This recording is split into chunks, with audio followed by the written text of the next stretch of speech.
Welcome to the Summer Careers Festival, giving you a summer of career advice, workshops, and general tips and tricks delivered by LifeProof and WMCA. Our Find Your Future campaign is led by young people for young people, and it's all about our voices and our needs.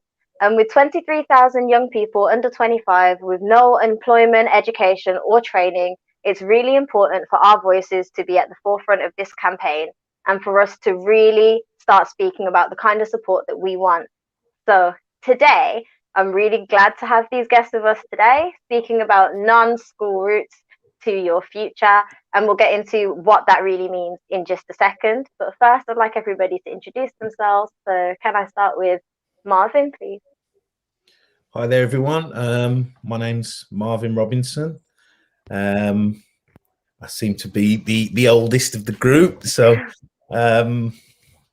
it's an honor to be here. Just a little bit of background on myself. I played professional football when I left school. Played professional football for a good few years. Didn't really think about anything to do with kind of business or setting up a business or working for somebody. Obviously, I was working for somebody playing professional football, but that is a completely different world. And to going out, as I say, in a 9 to 5 or setting up your own company, that only really came to mind when I'd broken my leg at 20. It took me 18 months probably to recover from that. It was a very serious injury. Still caught up in the whole football world and just recovering and being a football player and nothing else matters and that type of mentality. And it was only when I had a second broken leg at the age of 26 in a car crash that made me suddenly think about what else I was going to do and how I was going to do it. Some of those, I was basically starting from scratch is the best way to call it. And I think that's probably why I'm here. So I'll let everybody introduce themselves and then we'll get into some more of that detail. Thank you so much for that. Can I ask Tom, please? Can you introduce yourself? Yeah, hello everyone. I'm Tom. I'm the digital marketing assistant at Creative Alliance, and we're an apprenticeship training provider based in Birmingham, and we specialise in creative and digital apprenticeships. Not just in Birmingham, we do cover quite far. We've got some as far as London at the minute. And I started off as a digital marketing apprentice, and I recently finished that in April, and I've been kept on. So I'm now just doing a full-time digital marketing role within the company. So all things social media, our online presence, I'm behind that, and it's quite a broad role. So stuff like events like we've got going on today, sometimes I'm here speaking, I'm a guest, sometimes I'm hosting, and sometimes I'm planning and doing stuff behind the scenes. So yeah, anything online and digital, for Creative Alliance, I'm typically the name behind that. Great, thank you for that, Tom. And Sophie, can I get you to introduce yourself, please? Okay, well, I'm Sophie, and I am the content coordinator for LifeProof. So I'm behind the scenes a lot of the time. I create social media content and write captions and all that sort of stuff. Anything you see on LifeProof, I've probably made it.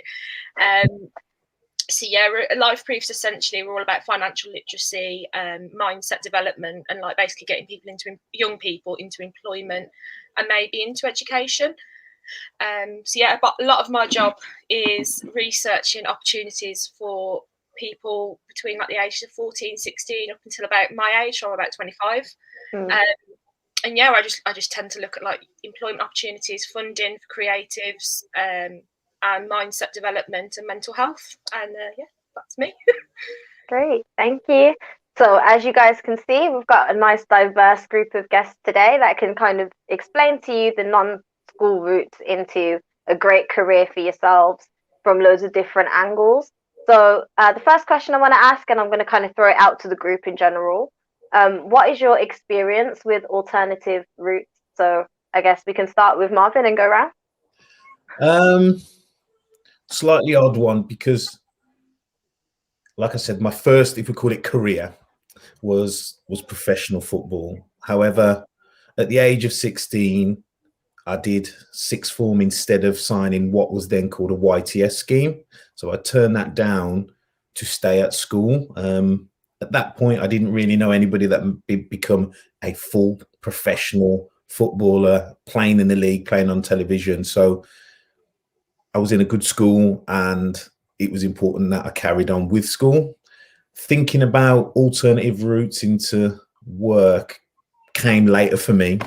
As you know, as I said, when I was about 26 years old, and I'd had bad injuries, and you know, I wasn't going to be retiring, you know, on a yacht or anything like that. You know, I had to start thinking how and what I was going to be doing for my life and my future, and that just started me looking into what I liked doing.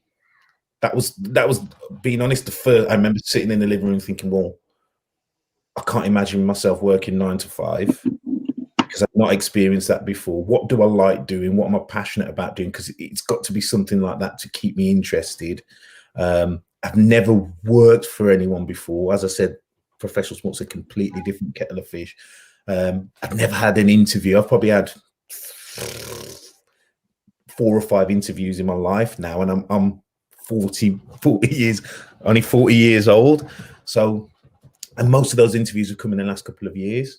I've never experienced that myself. So it was all about self-starting. I got a computer. I went on the internet, started looking into the things that I was interested in, started just reading up, started looking at that point, I was particularly into clothing. I was particularly into fashion. So I just started looking at brands that I liked, then started looking at brands that I liked or companies that I liked that felt reachable to achieve. You know, there's no point looking at to me, there was no point looking at these things that were just so far beyond where I was going to be starting from. And it was really weird. I was reading one of, you know, those kind of local magazines that have the things that are happening, what's happening in nightlife. At this point, I was living in Derby, what's happening in the Midlands, different bars that were opening. And it was one of those kind of magazines. And there was an article on a t-shirt brand, and it was a t-shirt brand by somebody I'd gone to school with who'd been in a year below me. And it was so, I was like, huh? I took it in, and I remember going on the internet and started researching. And to be completely honest, it was a case of, yeah, I'll be completely honest. It was a case of me looking and thinking, I know more about fashion than he does. Yeah. Don't remember him being that artistic at school. This is being completely honest. And probably that competitiveness that I had from what I was already doing made me go, well, if he can do it, I can do it. I'm already kind of into it. And now I can see he's definitely doing it, and he's in the magazine, and he's got physical product, and he's selling it. I can definitely do it. And just for context, for some people, there was no such thing as Instagram at this point. I don't even really think we had the iPhone just yet. I think that was probably coming in next year or so. So, you know, ancient history. And it was that. So it was just self-drive and maybe a little bit of fear and worry in terms of who am I if I'm not playing football anymore, and who am I going to be? So to me, that I think one of the first things is that inner drive. And if you're completely unsure of what direction to go, try and find what you're interested in and what you're passionate about, and then start stepping into it. Because at first I started looking up courses for interior design, because I'd always liked chairs and, you know, furniture, and read all those kind of magazines, you know, after training and stuff like that. So, but then when I started looking at this particular course to sign up for a course, and I started looking really into the course, there were then lots of things and aspects of it that I was definitely not interested in. What I thought I was really passionate about, I actually wasn't. And it started now going in another direction. So for me, the first thing would always be that. And because of the internet, you can self-educate. You know, we talk about school, and not everybody has, the ability to get access to certain things. But what you can definitely access is just whatever you're interested in and whatever thing you want to type into that computer and look at, listen to, and research. 100%. No, that's great. You mentioned some like really great points that we kind of brought up in yesterday's live. If any of you that are here watching were there watching yesterday, for one, like just researching the fact that you went out of your way to look for what you wanted to do, especially after already having the career that you wanted to begin with, like, and looking at your competitor. And I appreciate the brutal honesty there, because I think a lot of us, especially like younger people, are still very much driven by that competitive nature. So thank you for sharing that with us. The same thing happened to me, because when I progressed and started doing that, then friends of my friends started creating their own brands and their own labels, because they looked at me and probably thought, well, Marvin only plays football. I don't, they don't know me as retail, or they don't know me as an. So then they started doing the same thing to me. Well, if he can do it, I can do it. You got the ball rolling. Yeah, exactly. Which it's fine. 100%. Thank you. Tom, could you give us a little bit about what experience you have with some alternative routes? Yeah, so mine's been pretty mixed as well, but I think in quite a positive way. So kind of, I'm quite young myself, so I don't really have kind of like the end of, really being deep in a career. So I guess I'd probably start mine back at school. 'Cause, I was never really one of these people who knew what they wanted to do. When we had kind of careers events and people would come in and they'd say, what kind of a job do you want to do when you're older? I'd kind of be there scratching my head and thinking, I don't know. I don't have a clue. And it took me a really, really long time to actually realize what I did want to do, because I've always been, really, really fascinated and really passionate about anything digital. I've spent my whole life on computers and working with them and working on them. So I always knew I wanted to get a career, where I could, in a digital industry. But at the school age, I had no clue what kind of jobs were out there and what was available. And to be honest, I didn't even know where to look. And it kind of made it hard going into college as well, because I really didn't know what college course to pick. Because I kind of spent year 10 and year 11 thinking, if I don't pick the right college course, I'm going to end up being put back years. And it was kind of detrimental in the end, because I ended up like worrying too much and getting myself stressed out a bit too much. But I ended up doing a level 3 in software and games development, and that was what kind of really opened my eyes. Because the actual course itself covered loads more than just software and games. There was animation, there was graphic design, there was networking. It was pretty much anything IT. There was at least one unit for it. And it was all the kind of creative units that I've really, really enjoyed. And just from doing those, I was thinking, God, I could do this as a job. I would love to continue and doing this. So it wasn't really until college I started thinking, what, this is what I need to start looking into. I need to start looking at creative and digital roles, because I knew I didn't want to go to university. I knew that from school, and especially in college. University was never an option for me. It was never something I even considered. I knew it was going to be an apprenticeship. I wanted to get a career. I wanted to get into work straight away. So kind of leaving college, I was on luck, to begin with, it wasn't really anything specific. It was literally just creative and digital apprenticeships, what's available. And quite quickly I found digital marketing. And I found that was quite a common apprenticeship. There was loads of those available. So I did more research, and I found out, there was loads of social media, lots of creative work, planning events, hosting events, a bit of Photoshop and content creation as well on the side. And I just couldn't believe it. I was just thinking, like, how have I never known about this job? Like, this literally sounds like the perfect role. I can't believe I didn't know this sooner. So I was just applying and applying and applying. And eventually one day I got a call back from Matt, who is our recruitment manager at Creative Alliance. And he said they've kind of found a role that they think I'd be really well suited for. I went through the whole application stage and interviews, etc. And I started my first apprenticeship. Unfortunately, that actual role, I was made redundant during this first lockdown, but I got picked up by Creative Alliance. They decided to take me on as an apprentice of their own, and to be honest, it's just been amazing ever since. The apprenticeship is incredible. I've learned so much, and I've been took on now full time. And I'm just really pleased. I made the effort to go off and research what was available and find these roles and just start applying. Great, thank you so much. I love that. Like, you kind of didn't have a clue to begin with what you wanted to do. I think a lot of young people can really relate to that. Like, just kind of, especially in school, you were consistently told, like, you need to know what you want straight away, and you need to, plan for your future. And I think it's a really good thing for us to be here and be able to speak about the fact that, a lot of us will have more than one career in life, or we'll have no idea what we want to do till we're a lot older.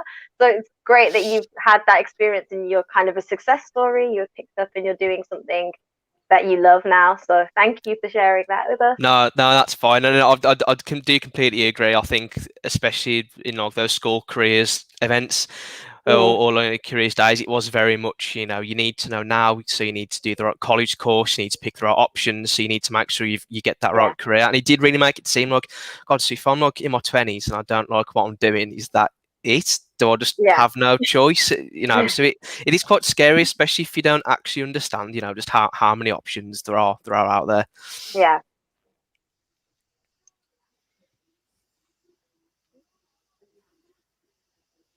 I think Leah's gone. I was going to say, I just dropped off.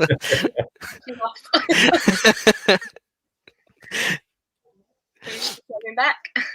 Sorry, guys, I'm going to stop checking the chat.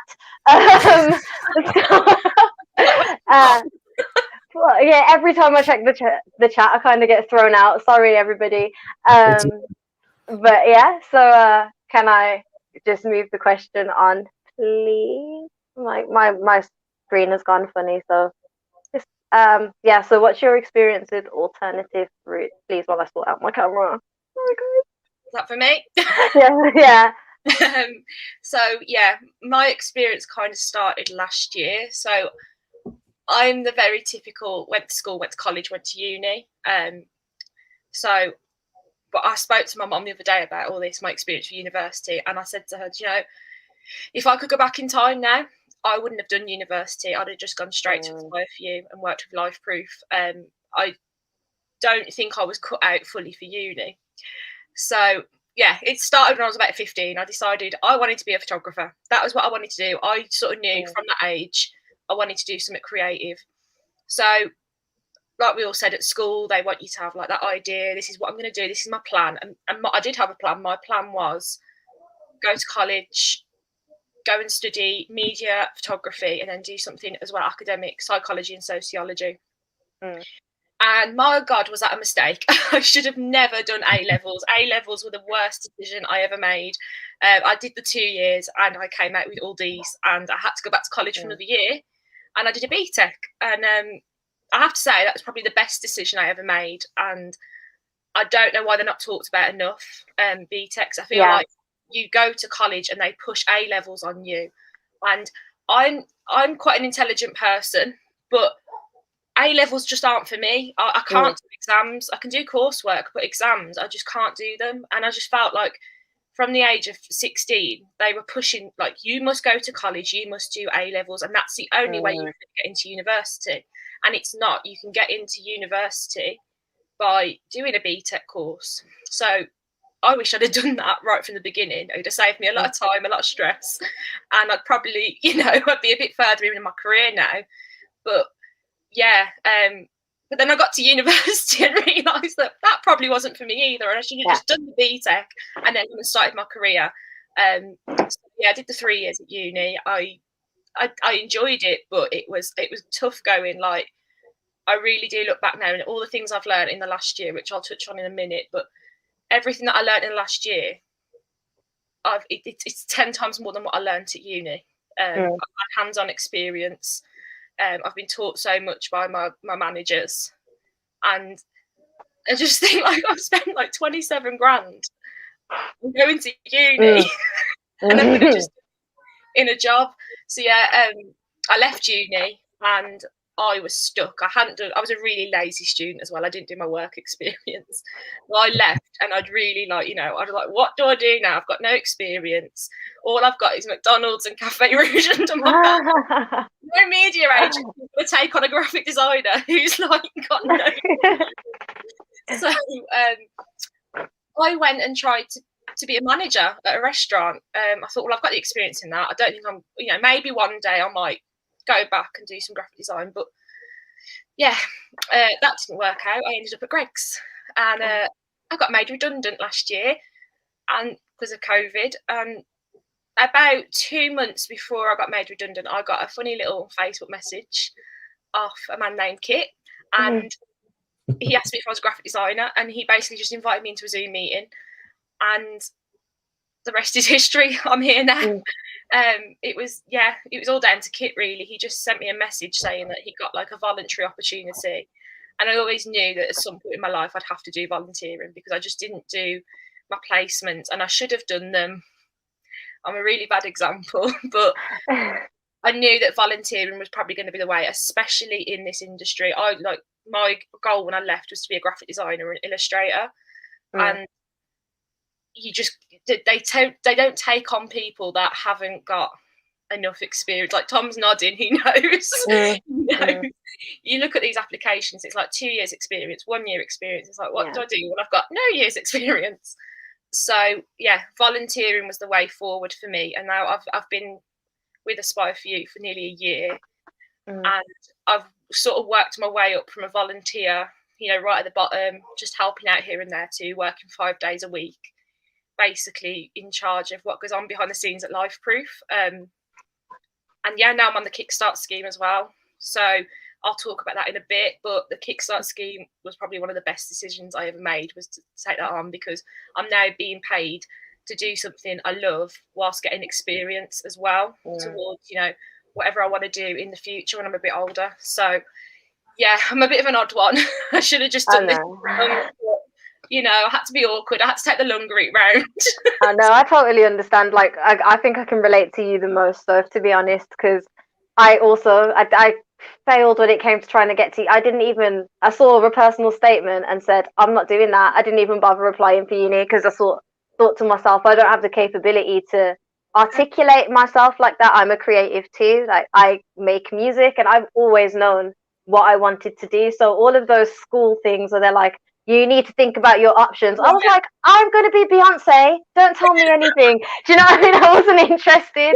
So they push on you so much at school, though. Like, you get to college, you're in your first year of college, and they push it on you. You must write your personal statement. You must go to university. It's like, well, what if I don't want to go? And like, I honestly think probably half the reason I went to university was because I think it was like the age of 12 or 13. The school and colleges just put it on me so much that university, what you must do. And God, I just wish I wish I knew back then what I know now, and that university isn't the be all or end all. It's good to have, don't get me wrong, and for anyone who's at uni right now, you're going to go far. I've got so many friends who did my degree and they've done really, really well, but they were cut out for uni. And I just saw, there's a meme actually where it's like a knockoff Pokemon in a like a shelf full of like the proper ones, and like it's like out for uni, but you're trying your hardest anyway. That was me. I'm trying. Oh no, I get it completely. I love that you pointed out the A-level BTEC thing as well, because that is something that I feel is very often pushed on, that you have to do A-levels, and if you're not ready, if you're not a test person, because I'm not even going to say not academic, you're very intelligent. I'd like to think myself quite smart, but that wasn't for me. Do you know what I mean? I didn't do my first 2 years of A-levels. I'm not proud of what happened, honestly, but I get it. Third year of college for me, I took a creative music course, so it doesn't come under BTEC or A-level. It's a separate rock school thing, and then you can kind of get rock school is the name of it, and you can kind of find different like unis that will accept that, but they still expect you to do a foundation year and whatnot. And honestly, if you're a creative, or if you have any sort of, if you've got an idea and you're young, I think run with it. Personally, I'm like all for starting young and kind of failing young, because then you learn and you keep growing. So yeah, we spent a long time on that question, I'm not gonna lie. So I am gonna scoot on from there. But failure, like, you're never gonna learn. People are scared to fail, don't be. I've failed so many times. The amount of posts that I've created for Life Proof that have gone in the bin but I've learned now to what I should be posting, and don't be scared of failure. It's how we learn. And always ask questions, always. Like, there's somebody out there that can help. So great, thank you all for all of those answers. It's been really, really insightful. I hope it's been insightful for you guys too. Sorry, my daughter's getting very excited there. So the next question I just want to ask is, what are some of the alternative routes available? So I know we've spoken a little bit about volunteering and apprenticeships, but is there anything else that you guys can think of as some alternative routes into your career? To anybody? I would say social media. So if you are a creative, a singer, a graphic designer, an artist, get your work out there. I did that last year. That's how Kit actually found me. Was I put my work up on Facebook and Instagram, and it's free, so you can literally post everything, and people will, like, I had messages after the first post going, "Oh, can you do me a drawing? Can you do me this?" And I was like, yeah. Next thing I know, I was earning a bit of like side money. So, but it builds up your portfolio. Like, that's my little tip for graphic designers, especially illustrators, is build up your portfolio online, because it's not just about experience as well. It is about that portfolio. So yeah, that's my little bit of advice. 100%. I agree with that. If I think in terms of my business, I spend a lot of time looking on Instagram, sometimes through Twitter, definitely not Facebook anymore, looking for talent or talented people, wherever and whomever, and you can't know that until they put stuff out there. And what I always found before was some people not wanting to put their ideas out there because someone will steal it, or somebody will copy it. And there's one saying, I think it comes from my mother, or it might have come from her dad, and it was that if you've only got one idea, you've got no idea. I love that. You shouldn't be scared to put your idea out, because one, by putting it out, it validates it. If people are interested in it, you can see what's these terms that they use that gives signal. That's what they call it, giving it signal, because people will be attracted to that idea. Whether that's somebody saying, "Well, can you come and work for me?" or "Can you do this for me?" or "Can you do it?" It instantly does that. If you've got it in your sketchbook, or you've got it on your computer, or you've got it in your head, nobody can discover you. So that's one way. One, I look for people, and two, things like this. I mean, now there's two people, Tom, Sophie, who, in terms of graphic design or some kind of digital work, I'm looking for people in that realm as well. So just networking was a struggle, because, believe it or not, I'm quite introverted, and it's took me a long time in terms of public. I do this now to help with my own kind of public speaking and stuff like that. So the anxiety before doing this is like, but this is part of my training. This is like me now putting myself through school, just in terms of doing a live. I've never done one before, being honest. So I just think putting yourself out there, it wasn't something that, when I was 15, 16, 17, 18, I could do. Now with social media, I just think you should get it out there. I've got an older daughter who set up her own, is it resin rings or something like that? Cool. And I just tell her, don't try and perfect it. Just another of those terms, iterate. Just do what you want to do, put it out there, get the feedback, then make it better and make it better. Do more, or do more of what people like that you're doing. And that's the best way. I mean, the roles that I have outside of my business, for example, I'm a trustee at the English Schools Football Association, and the first ever independent member. So there's a couple of things that come into that. One, because I played football and played schools football, I thought I was eligible to be part of that organisation anyway. Actually wasn't. So the fact that I went for it was probably due to my ignorance. You know, so if I'd have looked into it and thought, oh, actually, I'm not eligible, I can't do that, I would never have done it. So sometimes don't rule yourself out. Let other people let other people rule you out. Go for it if it's of interest. If it's something that you think, just put yourself forward and let somebody then decide. You know, I think sometimes I do it. I try and be perfectionist in lots of different. I've got to do some copywriting for the new website that we're launching in the next month, and I've spent the last 2 weeks just, it needs to be this, it needs to be that, and getting words from everywhere. And I've got 1,000 words on this thing that I probably only need a paragraph for. And just overdoing it and overanalyzing it because I care so much. You know, we all go through those kind of things, and I just think that putting yourself out there, getting over that anxiety, sometimes taking whatever criticism that might come from that. Oh, you know, you didn't give a good answer, or you spoke too much, or that wasn't really that good, or whatever that is. You just work through it and go on to the next thing. Yeah, 100%. Yeah, I agree. Yeah, thank you. I think one of the things you mentioned there that really, really stood out to me, and I think it's just from doing artistic things myself, is that fear of people stealing your ideas. And something that I always like to remember, and I've read this on social media, so yay for social media.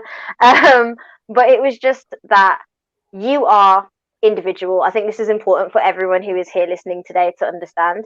Even if you start a graphic design business, for example, and you draw a really cute little character and someone steals that design, no one can draw that character like you. That's do you know what I mean? I think it's really important for you to understand that even if someone does come and take your idea or do something really similar, if you had an idea for a business and someone else does it now, you're individual, and what you can bring to the table by yourself is amazing. So as soon as you can learn how to network with people and build yourself a team, or even just, you know, put yourself out there, as Marvin was saying, and speak to people, your individuality will shine through. So just do not be scared to keep pushing through. But that's my little tidbit there. I think you're right, 100%. Like, everyone is so different, and like my boyfriend's mum's an artist, and you look at me and her like as artists together, and we are so different. So then you put yourself in a world full of artists, and you think you are completely individual. And when you think about yourself and think about someone else next to you, how you like different things, that means that there's always going to be someone out there who likes your stuff, and there's going to be people out there that don't like your stuff. But at the end of the day, there's going to be someone that likes your stuff and wants to, you know, commission you or buy your work or hire you or anything like that. So just don't ever be scared. Like, I'm not a perfectionist at all. I just chuck it out there, my work, because I like the way it looks. And as long as I like it, I know someone else out there is going to like it. So, yeah, just let yourself shine. Just do it. Just do it. That's all I can say. Just get all your work out there and just do it. Great. Thank you. I agree with what you said, Leah. I think that this thing around what I'm waffling a bit now. Okay. We'll carry on. I'll come back. Yeah. Okay, no problem. I just want to direct a question to Tom. What are some of the benefits of, you know, the alternative routes that you took into getting your job, and are there any other alternative routes that you feel like would have been a nice option for you or would be nice for anyone else? So definitely the advantage of the apprenticeship is, you know, kind of getting that hands-on work-based experience. So, you know, it's quite a common thing for people who do come and get apprenticeships with Creative Alliance. You know, one of the more common themes is it's young people who kind of don't learn best in that classroom style way of learning, you know, where they listen to the teacher and then they kind of copy what the teacher said. And, you know, anyone who does learn hands-on, actually getting practical work in, you know, doing it for themselves, getting that trial and error, you know, anyone who learns best, I think will thrive in an apprenticeship, will do really well. And then kind of anyone who already knows that they want to get into a career as well. You know, I was desperate to get into work, which is one of the big advantages for me. You know, if I'd have gone to university, I'd have only finished this year, and then I'd be looking for jobs now. And you know, that would have been no good for me. You know, I started working part-time when I was about 16, and from then on I knew like I wanted to carry on working, but I wanted to obviously do full-time and get into a career. Oh yeah, so I just saw that pop up. That distracted me a little bit there. But yeah, I think those are the two main things. You know, just anyone, you know, without kind of repeating myself, just anyone who is desperate to kind of get into a career and start building proper work-based experience.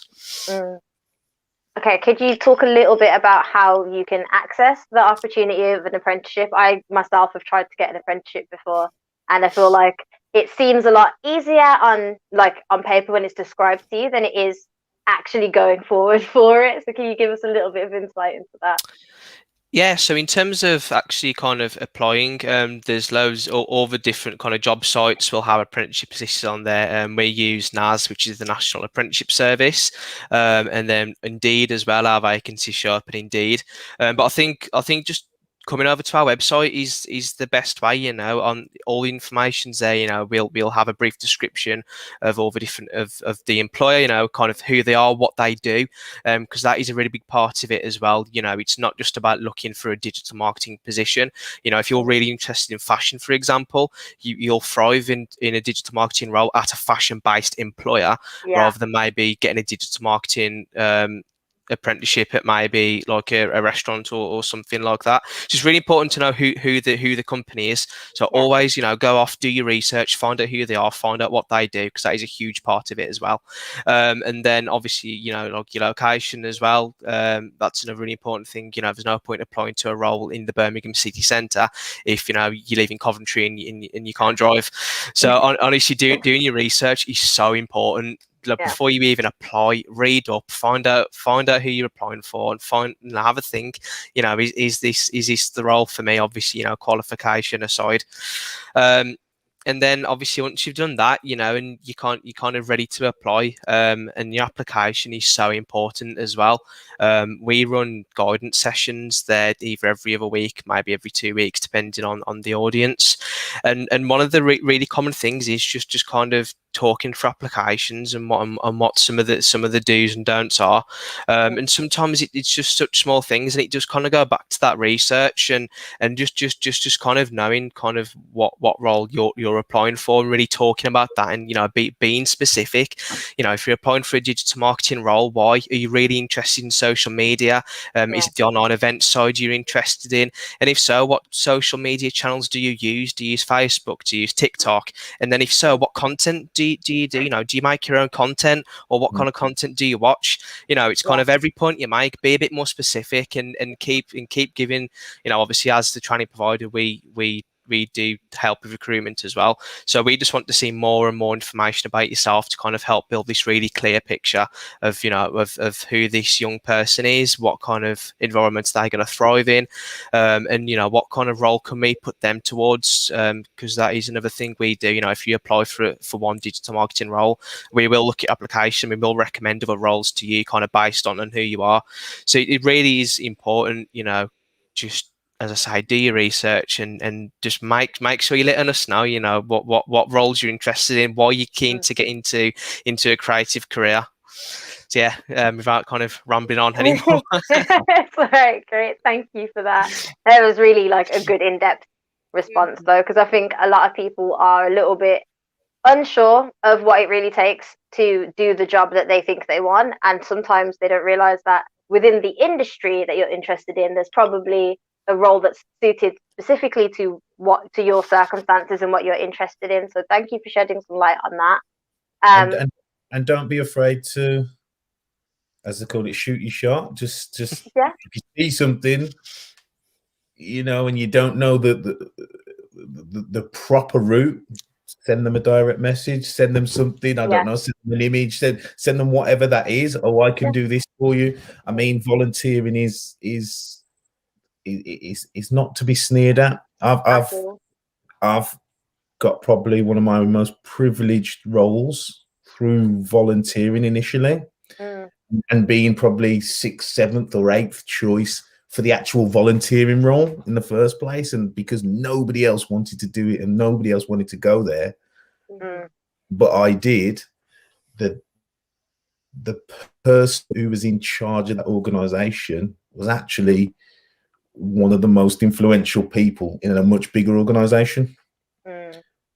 And that person, obviously, that's how I came into contact with them. That's when they saw me in action, who then asked me,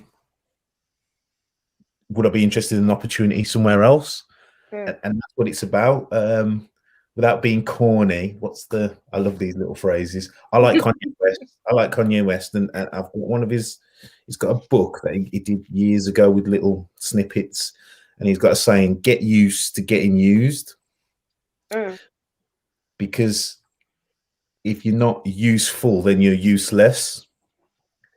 And so it's just about looking at the word used in a positive sense. Because if you want to use me for this, I'm useful and I can add something.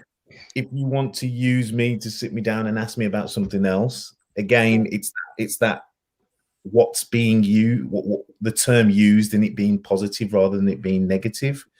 And the more useful you are, I believe the more value you bring, the more value you have, and that compounds, and that then brings opportunities to you.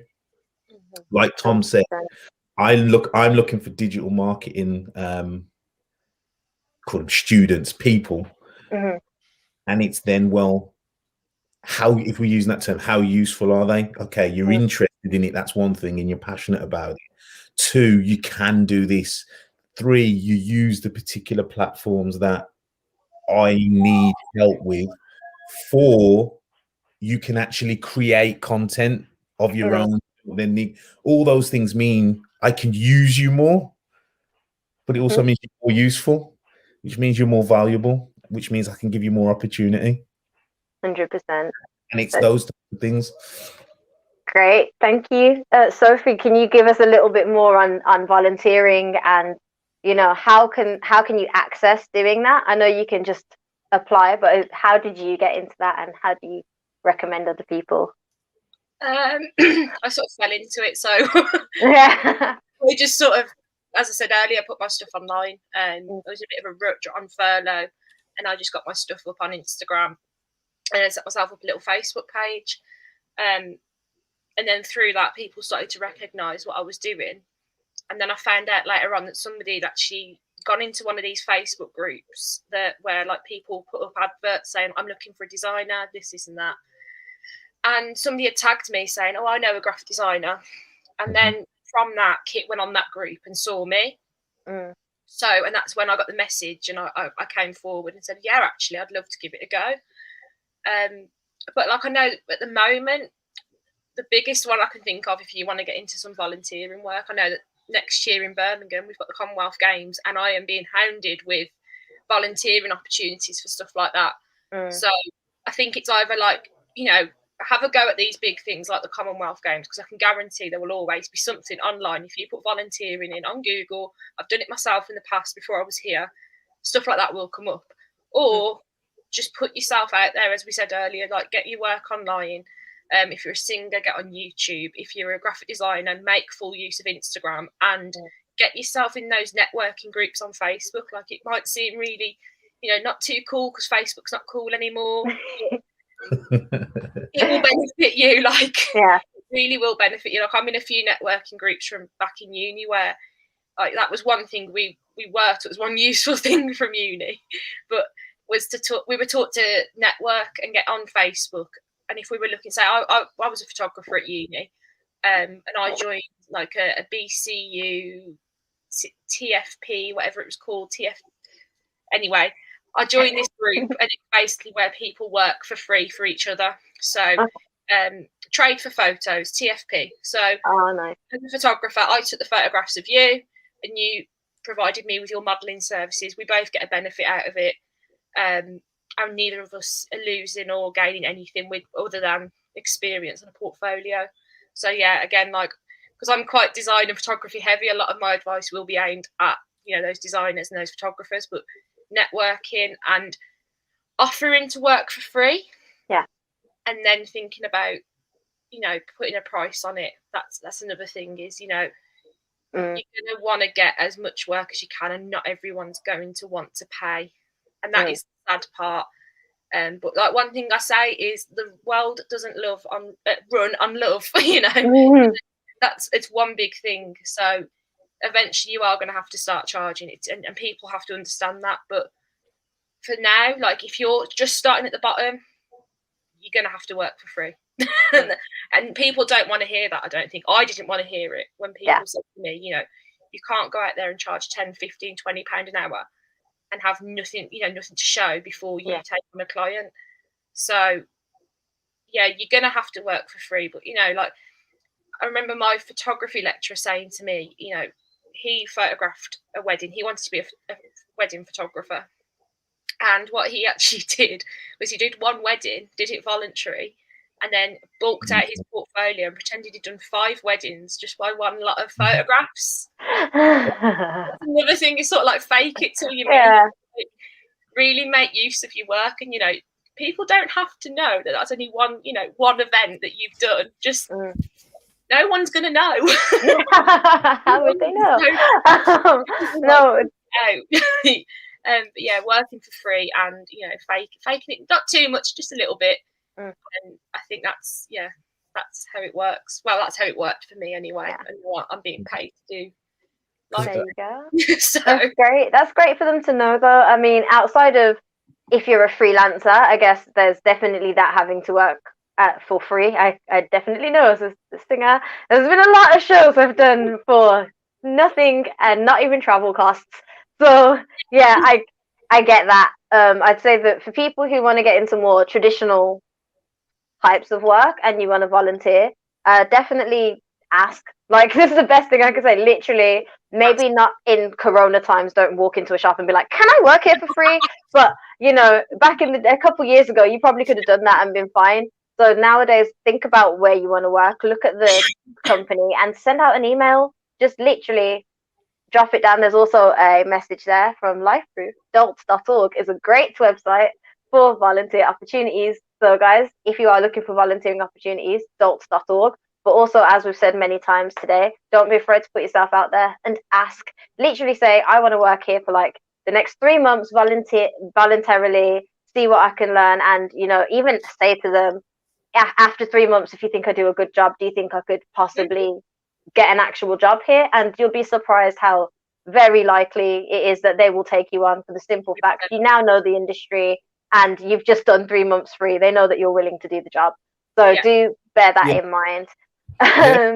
Contact me for that. There you go, guys.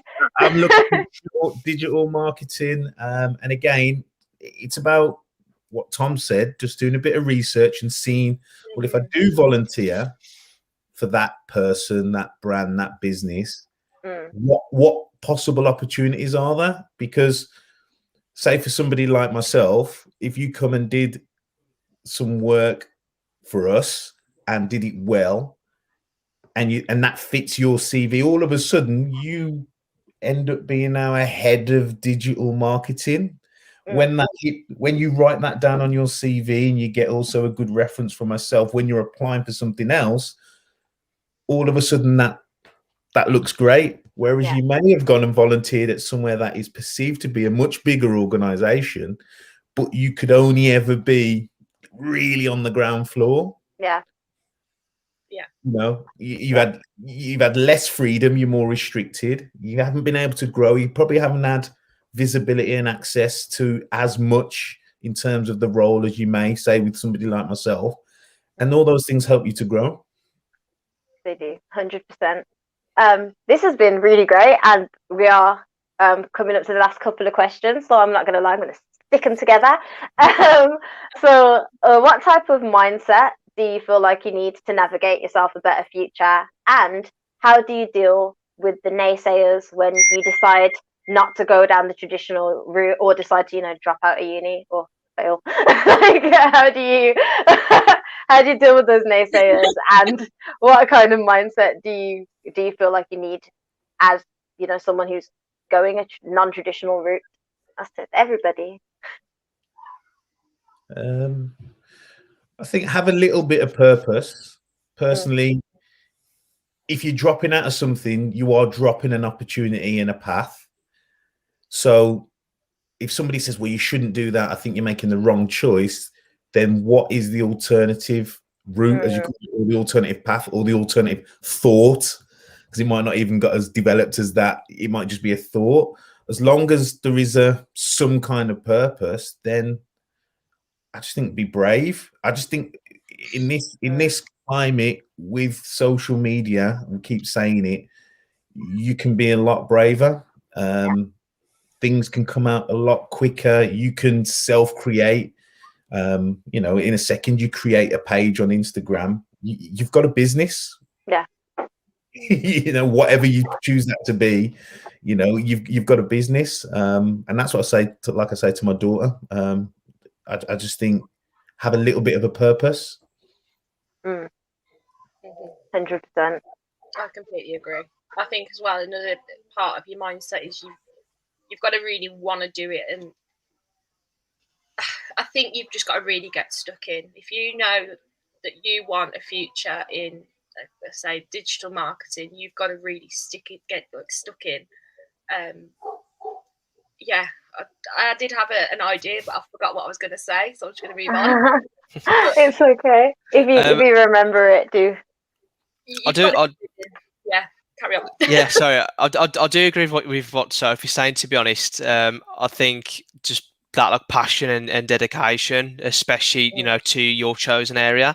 Some of the best apprentices and some of the best candidates applications we come in are from people who they don't even need to tell us they're passionate about, say, digital marketing, because on their application they'll say something like, I've got an Instagram page where I'll go and document my travels, and then you can go on their Instagram because they'll link it, and then they'll have posts and stories where they've travelled around the country, and each one will have loads of copy talking about all the stuff I've done. It'll be really engaging, and that's their evidence. And you'll be reading through this Instagram and you'll be thinking, this is amazing. And then every now and again, as I say, the kind of employers will line up. So we did have one recently, and their whole thing was travel and holidays and stuff. So candidates that do that, and we did have one that did that, it's wow, this is incredible. And if the employer sees this, they're going to be over the moon with just that dedication, because no one's asking that person to do this on Instagram in their spare time. They're doing it because they enjoy it, and they're the people who make the best candidates and end up really thriving in these careers. So just if you're interested and you're passionate, just get creating stuff, jump on social media, and whether it's just if you like football, let's say, because of the game on and stuff, if you go and play football with your mates and you take some cool videos and you edit it in your spare time and you chuck it up on your Instagram or your TikTok, amazing, just about making that content and making a name for yourself, because the employers and recruiters will love that so much. And that is one of the best kind of application voices I can give. Just get out there, start making stuff. 100%. I think off the back of that, actually, I just realised what I was going to say is you've got to be willing. You have really got to be willing to do it. And like I said earlier, you've got to be sometimes willing to work for free. But if you enjoy what you do, then there's a saying, isn't there? If you enjoy what you do, you never work a day in your life. And that really does go for me at the moment, is that I enjoy every day of my job. And I do 5 hours a day because I'm on Kickstart scheme, which I will talk about a little bit in a second, because I can't recommend it enough. I work 5 hours a day, and I honestly get to 3 o'clock and I'm like, where has the time gone? It feels like I only started work 5 minutes ago, but it's because I enjoy my job so much. Even the boring bits, like writing Instagram captions and research, I still enjoy it. I really get stuck in. And I think that's another thing, is that you've got to, it's trial and error at the end of the day. I've done so many different types of jobs. I've worked in restaurants, I've worked in retail, I've worked, now for Life Proof. And it does take a few years. Like I'm now 25 in August, and I've been working, nearly full time since I was 18. Through uni and all that part time.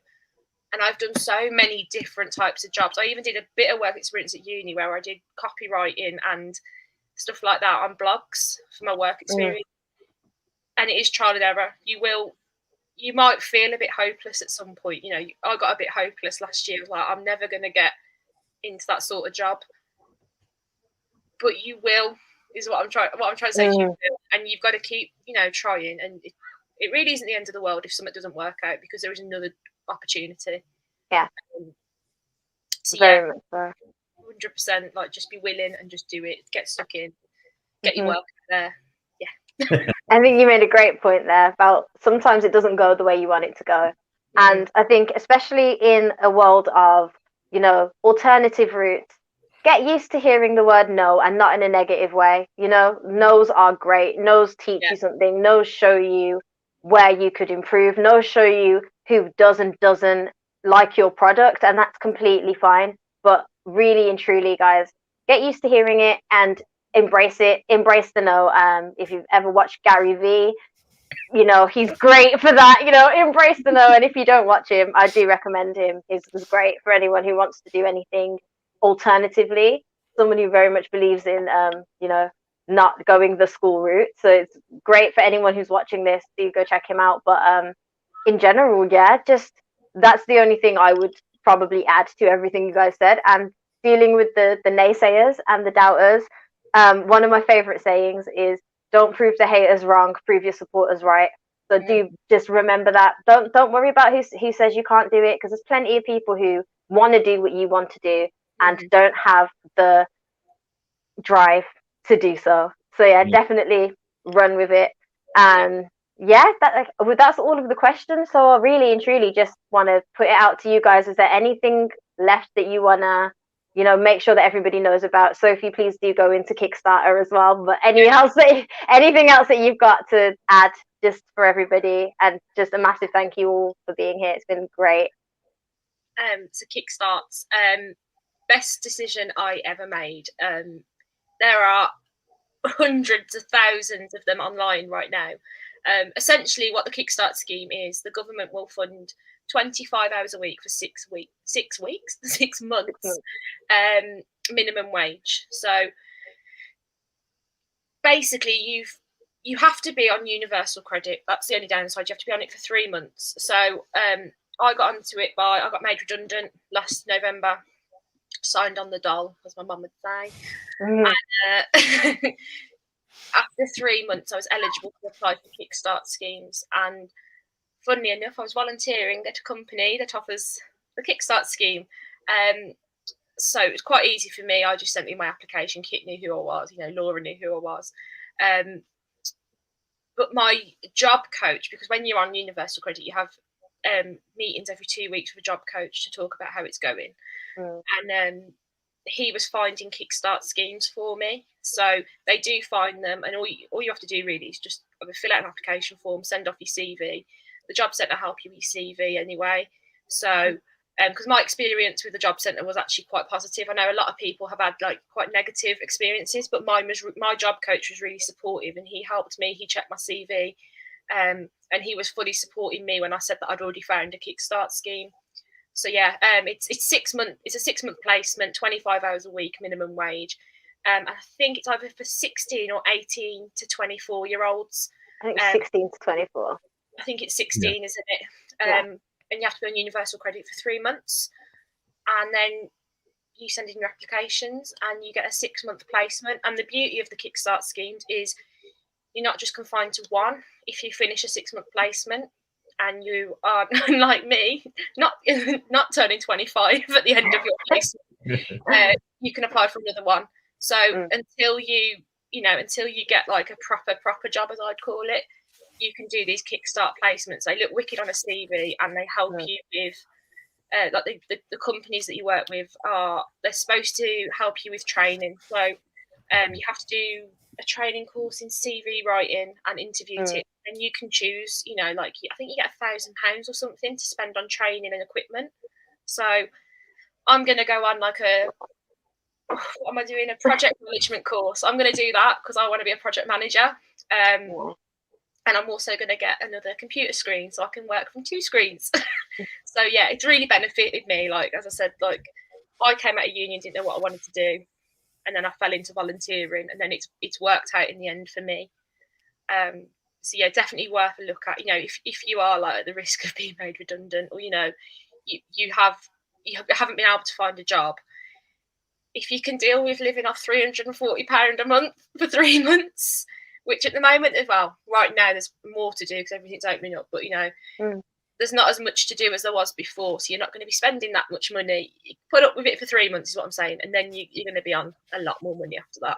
And then after that, you're going to have the experience to just get these like mega jobs. So, yeah, that's the Kickstart scheme, and it's brilliant.